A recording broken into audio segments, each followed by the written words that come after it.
Good morning student. আজকে আমরা class 12 এবং অল ইন্ডিয়া যে মেডিকেল এক্সাম অর্থাৎ নিট তার জন্য একটি বিশেষ টপিক মিউটেশন আলোচনা করব। দেখো, তোমরা বিগত ক্লাসে দেখেছো যে মিউটেশন হলো প্রকরণ বা ভ্যারিয়েশনের অন্যতম সোর্স বা উৎস। এখন এই মিউটেশন একটি ধীর পদ্ধতি যা প্রকৃতিতে স্বতঃস্ফূর্তভাবে এক প্রজন্ম থেকে আর এক প্রজন্মে নির্দিষ্ট জীবেদের ক্ষেত্রে লক্ষ্য করা যায়। আমরা যদি এই মিউটেশনের সংজ্ঞায় আসি তাহলে বলা হয় যে জিন বা ক্রোমোজোম স্তরে হঠাৎ আকস্মিকভাবে যে স্থায়ী পরিবর্তন যা বংশগতভাবে এক প্রজন্ম থেকে পরবর্তী প্রজন্মতে প্রবাহিত হয় তাকেই আমরা বলবো মিউটেশন। অর্থাৎ মিউটেশনের খুব ছোট্ট সংজ্ঞা বললে এটা দাঁড়ায় যে জিন অথবা ক্রোমোজোমীয় বস্তুর আকস্মিক, স্থায়ী এবং বংশগত পরিবর্তনকেই মিউটেশন বা বাংলায় আমরা পরিব্যক্তি বলে থাকি। এই মিউটেশন সম্পর্কে বিজ্ঞানী হুগো দ্য ভ্রিস মিউটেশন তত্ত্ব প্রবর্তন করেন। তোমরা অনেকেই জানো যে নেদারল্যান্ডের বিখ্যাত botanist Hugo the Vries Mendel তত্ত্বের পুনরুৎপত্তির জন্য বিখ্যাত। তো তিনি ইভিনিং প্রাইমরোজ নামক যে উদ্ভিদ, সেই উদ্ভিদের ক্ষেত্রে এই উদ্ভিদটির বিজ্ঞানসম্মত নাম ইনোথেরা ল্যামার্কিয়ানা, এই উদ্ভিদটির ক্ষেত্রেই প্রথম মিউটেশন দেখেন এবং মিউটেশন তত্ত্বের কথা পরবর্তীকালে প্রবর্তন করেন। এবার আমরা চলে আসি যে মিউটেশনের প্রকারভেদ, অর্থাৎ মিউটেশনের বিভিন্ন ধরন, ডিফারেন্ট টাইপস অফ মিউটেশনে। দেখো, তোমরা এখানে যেটা দেখতে পাচ্ছ যে মিউটেশনের দুটো দিক রয়েছে। এক হচ্ছে ক্রোমোজোমাল মিউটেশন, আরেকটা হচ্ছে জিন মিউটেশন।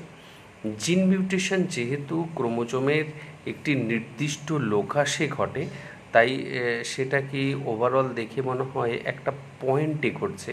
এই জন্য অনেকে জিন মিউটেশনকে পয়েন্ট মিউটেশন নামেও আখ্যা দিয়ে থাকে। তো আমরা আজকে প্রথম আলোচনা করব ক্রোমোজোমাল মিউটেশন।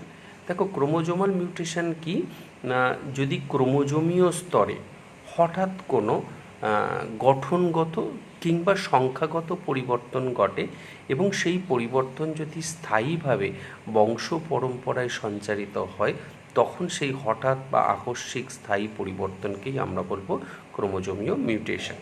এখন এই ক্রোমোজোমাল মিউটেশনের ক্ষেত্রে তোমরা দুটো জিনিস লক্ষ্য করলে, দেখো, নিউমেরিক্যাল চেঞ্জেস অফ ক্রোমোজোম অর্থাৎ ক্রোমোজোমের সংখ্যাগত পরিবর্তন এবং স্ট্রাকচারাল চেঞ্জেস অফ ক্রোমোজোম অর্থাৎ ক্রোমোজোমের গঠনগত পরিবর্তন। এই ক্রোমোজোমের গঠনগত পরিবর্তনের আরেকটি নাম আছে, একে ক্রোমোজোমাল অ্যাবারেশনও বলা হয়। অর্থাৎ স্ট্রাকচারাল চেঞ্জেস অফ ক্রোমোজোম আর ক্রোমোজোমাল অ্যাবারেশন কথা দুটো এক। আমরা প্রথমেই চলে আসছি ক্রোমোজোমের সংখ্যাগত পরিবর্তনের ফলে ঘটিত ক্রোমোজোমাল মিউটেশন প্রসঙ্গে। আবার বলি, নিউমেরিক্যাল চেঞ্জেস অফ ক্রোমোজোম বলতে বোঝায় যে ধরনের ক্রোমোজোমীয় মিউটেশনের ক্ষেত্রে ক্রোমোজোমের সংখ্যাগত পরিবর্তনের ফলে যদি কোনো নির্দিষ্ট প্রজাতির জীবেদের ক্ষেত্রে মিউটেশন বা পরিব্যক্তি পরিলক্ষিত হয়, তখন তাকে আমরা বলবো নিউমেরিক্যাল চেঞ্জেস অফ ক্রোমোজোম। এখন এই ক্রোমোজোমের সংখ্যাগত পরিবর্তনকে আমরা দুভাগে ভাগ করতে পারি। তোমরা দেখেছো, দেখো এই ফ্লোচার্টের মাধ্যমে অ্যানুপ্লয়েডি এবং ইউপ্লয়েডি। অ্যানুপ্লয়েডি এবং ইউপ্লয়েডি হচ্ছে নিউমেরিক্যাল চেঞ্জেস অফ ক্রোমোজোমের দুটো ভাগ। আমরা প্রথমেই চলে আসি যে অ্যানুপ্লয়েডি কী। দেখো, অ্যানুপ্লয়েডি হচ্ছে যখন কোনো জীবে ক্রোমোজোম সংখ্যা গুণিতক হারে বৃদ্ধি পায় না বা হ্রাসও পায় না। যদি এক বা একাধিক সংখ্যায় পরিবর্তিত হয় তখন তাকে আমরা অ্যানোপ্লয়েডি বলে থাকি। তোমরা যদি এখানে একটু দেখে থাকো অ্যানোপ্লয়েডির ক্ষেত্রে, দেখো অ্যানোপ্লয়েডির ক্ষেত্রে ক্যারিওটাইপটা কী লেখা আছে, 2n +-1 or 2, অর্থাৎ অ্যানোপ্লয়েডির ক্ষেত্রে জিনোম সেট গুণিতক হারে বাড়বে না বা কমবে না। এক্ষেত্রে কী হবে না, কোনো একটি ডিপ্লয়েড প্রজাতির জীবের ক্ষেত্রে ক্রোমোজোম সংখ্যা যা তার থেকে একটি অথবা দুটি ক্রোমোজোম বেশি বা কম থাকবে, তখন তাকে আমরা বলবো অ্যানোপ্লয়েডি। তাহলে বলা যেতে পারে যে ধরনের সংখ্যাগত পরিবর্তনের ক্ষেত্রে ডিপ্লয়েড নাম্বার অফ যে ক্রোমোজোম কোনো একটা জীবের জিনোম সেটে তার থেকে যদি একটি অথবা দুটি ক্রোমোজোম বেশি বা কম থাকে, তখন সেই ঘটনাকে বলা হয় অ্যানোপ্লয়েডি।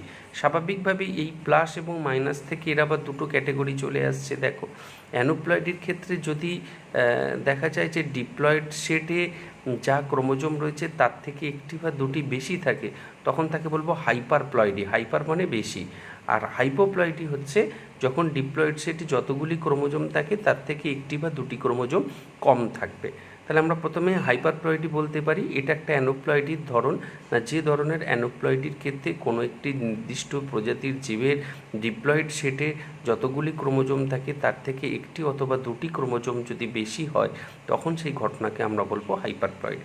হাইপারপ্লয়েডি আবার তিন ধরনের হয়ে থাকে। দেখো ট্রাইজোমি অর্থাৎ 2n+1 যার karyotype, টেট্রাজোমি 2n+2, double trisomy 2n+1+1। আমরা প্রথমেই আসছি ট্রাইজোমি বা 2n+1। যে ধরনের হাইপারপ্লয়েডির ক্ষেত্রে কোনো একটি নির্দিষ্ট জীবের ডিপ্লয়েড সেটে যতগুলি ক্রোমোজোম থাকে তার থেকে যদি একটি ক্রোমোজোম বেশি থাকে, তাহলে ওই বেশি থাকা ক্রোমোজোমটার সংখ্যা দাঁড়ায় তিনটে। ডিপ্লয়েড সেটে দুটো এক জোড়া এবং অতিরিক্ত একটা, মোট তিনটে।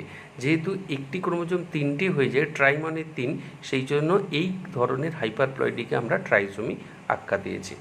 নেক্সট আসছি টেট্রাজোমি। টেট্রাজোমির ক্ষেত্রে আমরা যদি দেখি যে কোনো একটা জীবের ডিপ্লয়েড সেটে যতগুলি ক্রোমোজোম রয়েছে তার থেকে যদি দুটি ক্রোমোজোম বেশি থাকে এবং এই বেশি থাকা ক্রোমোজোম দুটো একই হতে হবে, অর্থাৎ হোমোলোগাস বা সমসংস্থ হবে। তার ফলে কি হচ্ছে না, সেই ক্রোমোজোমটার সংখ্যা ডিপ্লয়েড সেটে দুটো এবং অতিরিক্ত দুটো, মোট চারটে হয়ে যায়। চারটে কথাকে আমরা টেট্রা বলি, সেই জন্য এই ধরনের হাইপারপ্লয়েডিকে আমরা টেট্রাজোমি নাম দিয়েছি। নেক্সট আসছি ডাবল ট্রাইজোমি। ডাবল ট্রাইজোমির ক্ষেত্রে কী হয় না, কোনো একটা জীবের ডিপ্লয়েড সেটে যতগুলি ক্রোমোজোম থাকে তার থেকে দুটি ক্রোমোজোম এক্ষেত্রেও বেশি থাকে। টেট্রাজোমিতেও যেমন দুটি ক্রোমোজোম বেশি ছিল, এখানেও দুটো ক্রোমোজোম বেশি আছে। ম্যাথামেটিক্যালি 2n+2 আর 2n+1+1-এর মধ্যে কোনো পার্থক্য না থাকলেও বায়োলজিক্যালি এদের মধ্যে পার্থক্য রয়েছে।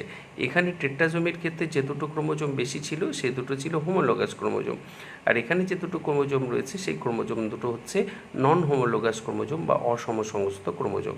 তার ফলে এক্ষেত্রে কী হচ্ছে না, এই বেশি থাকা ক্রোমোজোমটা এখানে দুটো আছে ডিপ্লয়েড সেটের মধ্যে এবং এখানে একটা রয়েছে, তাহলে সেটাও তিনটে দাঁড়ালো। আর এই যে অতিরিক্ত ক্রোমোজোমটা রয়েছে এখানেও দুটো রয়েছে এবং এখানে আর একটা রয়েছে, তিনটে। অর্থাৎ টোটাল জিনোম সেটের মধ্যে আমরা যদি এখানে দেখে থাকি যে ডিপ্লয়েড জিনোম সেটে দুটি ক্রোমোজোম সংখ্যায় তিনটে হয়ে যাচ্ছে, সেই জন্য এই ধরনের হাইপারপ্লয়েডিকে আমরা ডাবল ট্রাইজোমি বলেছি। ঠিক উল্টো দিকে আমরা যদি দেখি হাইপোপ্লয়েডির ক্ষেত্রে এটাও অ্যানোপ্লয়েডির একটা ধরন। এখানে ক্রোমোজোম সংখ্যা কমবে, অর্থাৎ 2n-1 or 2, অর্থাৎ ডিপ্লয়েড জিনোম সেটের থেকে একটি অথবা দুটি ক্রোমোজোম কম হবে।